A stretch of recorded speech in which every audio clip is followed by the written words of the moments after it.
We've settled into a strangely passive routine when it comes to the places we live.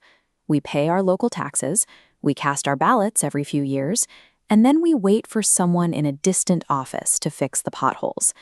In the meantime, we sit on our couches, scrolling through an endless loop of algorithmic outrage. It is a profoundly isolating way to exist in a community. The standard prescription for this modern loneliness is simple. We need more human connection. We just need to talk to our neighbors more. But when a project called Love Sheffield actually tested that theory, gathering thousands of residents to simply meet and talk, its founder, Brian Moseley, noticed a different reality. Meeting your neighbors is wonderful, but connection itself isn't the finish line. Connection is the infrastructure. It's the civic plumbing that allows knowledge, trust, and resources to actually flow through a neighborhood.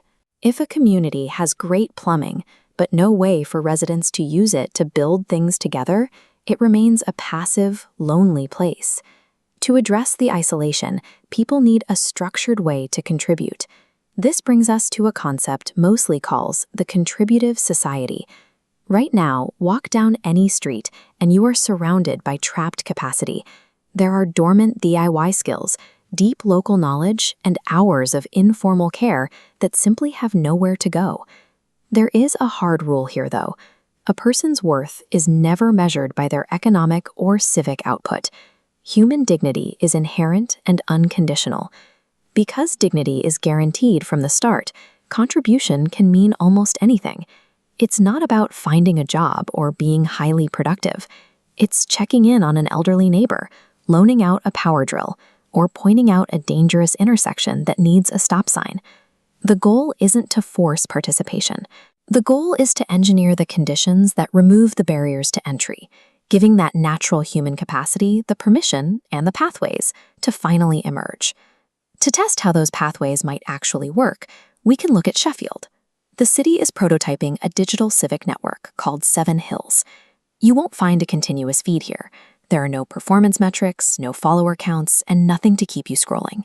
Instead, the neighborhood grid only activates once exactly 20 verified neighbors register and commit to participating. It is a system designed with intentional friction.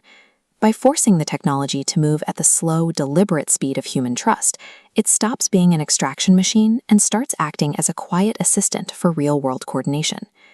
We can see this coordination on screen in this network map. It starts right here, with a single glowing node called a signal.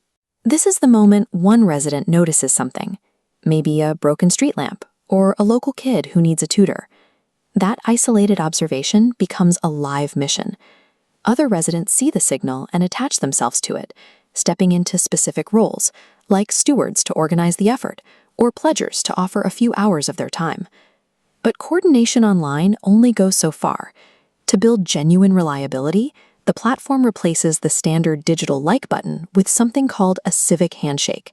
You cannot do this from your couch. To complete a civic handshake, 2 users have to meet face-to-face in the physical world. They scan a unique QR code on each other's devices to personally vouch that the other person is real, present, and trustworthy.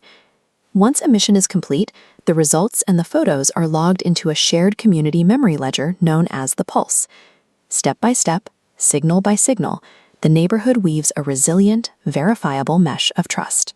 It uses digital architecture, but the entire structure is anchored in physical reality and actual human effort. When you scale that local trust mesh up to the level of an entire city, it starts to change how we define power. For decades, we have operated under a model of power over. Distant institutions monitor, extract, and dictate terms to the public.